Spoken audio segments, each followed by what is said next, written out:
नमस्कार दोस्तों, विश्वत्मा creation channel पर आप सभी का हार्दिक स्वागत है। आज हम आप लोगों को एक ऐसे असाधारण कविता के बारे में बताने जा रहे हैं, जो कविता आज से 500 वर्ष पहले 12 वर्ष के एक असाधारण बालक ने लिखा था। उस कविता में भगवान विष्णु के बारे में एक सुंदर वर्णन है।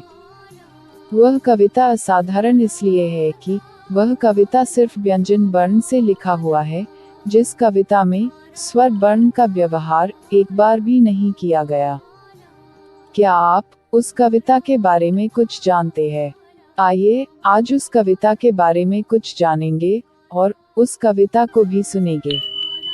उस असाधारण अपूर्व कविता के बारे में जानने के लिए वीडियो को अंत तक अवश्य ही देखें और आगे भी ऐसे अन्य पौराणिक रोचक कथाओं को जानने के लिए विश्वत्मा क्रिएशन चैनल को सब्सक्राइब कर लीजिए। आइए अब कथा में चलते हैं। दोस्तों, आज हम आप लोगों को जिस असाधारण कविता के बारे में बताने जा रहे हैं, वह अपूर्व रहस्यमय कविता आज से 500 साल पहले शंकर नामक 12 वर्ष के एक असाधारण बालक ने लिखा था। वही बालक बाद में महापुरुष श्रीमंत शंकरदेव के नाम से प्रसिद्ध हुआ। श्रीमंत शंकरदेव जी असम में नव वैष्णव धर्म के प्रवर्तक बने। 12 वर्ष की आयु में विद्या ग्रहण करने शंकर गुरु महेंद्र कंडली जी के आश्रम में दाखिला हुए। फिर गुरु ने शिष्य शंकर को पहले व्यंजन वर्ण सिखाए। अच्छे से व्यंजन वर्ण सीख लेने के बाद शंकर ने वह अपूर्व कविता का रचना किया। उस असाधारण अपूर्व कविता रचना के कारण अपने गुरु ने शंकर के नाम के साथ देव उपाधि जोड़ दिए। तब से शंकर शंकरदेव बन गए। शंकरदेव जी के रचित कविता एवं गीतों को असम में बरगीत का मान्यता प्राप्त है। इस कविता में शंकरदेव जी ने सिर्फ व्यंजन वर्ण व्यवहार कर भगवान विष्णु के एक मनोरम छवि को अंकित किया है। आइए अब उस कविता को सुनते हैं।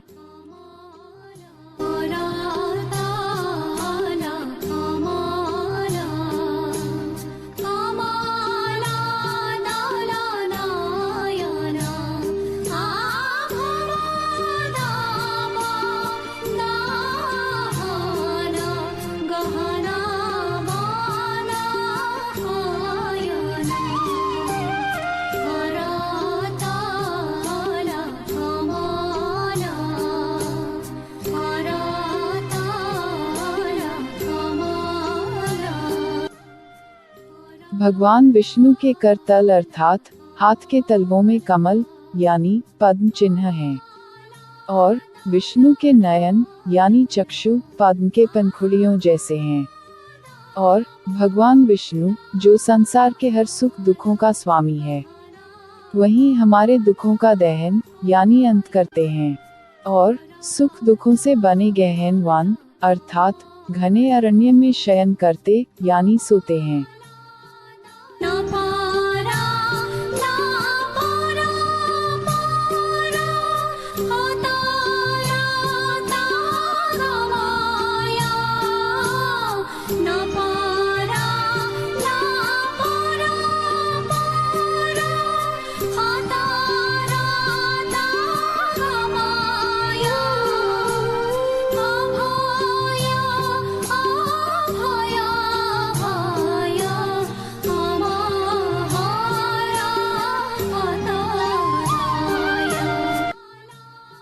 भगवान विष्णु ऐसे चलते हैं जैसे उनके पैर जमीन पर पड़ते हुए भी नहीं पड़ते हैं, अर्थात भगवान अनायास ही चलते हैं।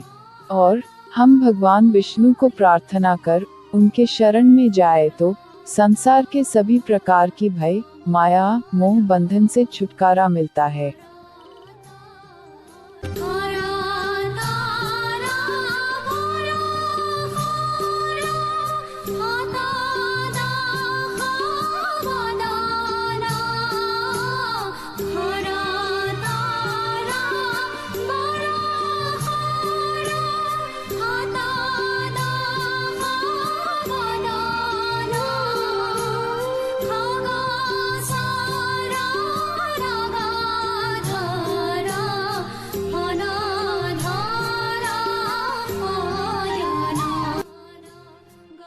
भगवान विष्णु ने श्रीराम अवतार में क्षिप्र गति से बाण चलाकर 10 सिर वाले रावण का वध किया था। गरुड़ पर चढ़कर चलने वाले भगवान विष्णु ने श्री कृष्ण अवतार में गोवर्धन पर्वत को अपने उंगली पर उठाकर धारण किया था। और वही भगवान विष्णु फन धारण करने वाले शेषनाग के ऊपर शयन करते यानी सोते हैं।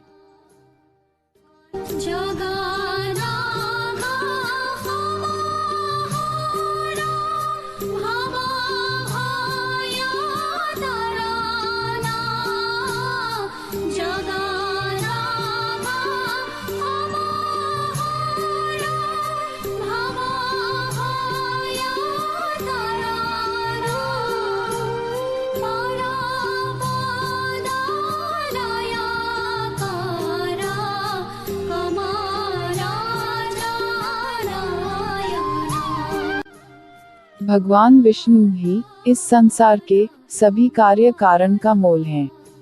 वहीं हमें सभी सांसारिक मायामों, दुख कष्ट एवं भय से मुक्त करते हैं। वही कमल नयन भगवान विष्णु अपने भक्तों को असीम कृपा से परपद अर्थात परम पद यानी मोक्ष प्रदान करते हैं। तो दोस्तों, यही है वह असाधारण अपूर्व कविता की कथा। आज की वीडियो कैसा लगा कमेंट में जरूर बताएं। और आगे भी ऐसे पौराणिक रोचक कथाओं को जानने के लिए विश्वत्मा क्रिएशन चैनल को सब्सक्राइब कर लीजिए। वीडियो को अंत तक देखने के लिए आपका बहुत बहुत धन्यवाद।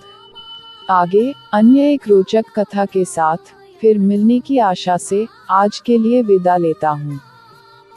जय श्री कृष्ण।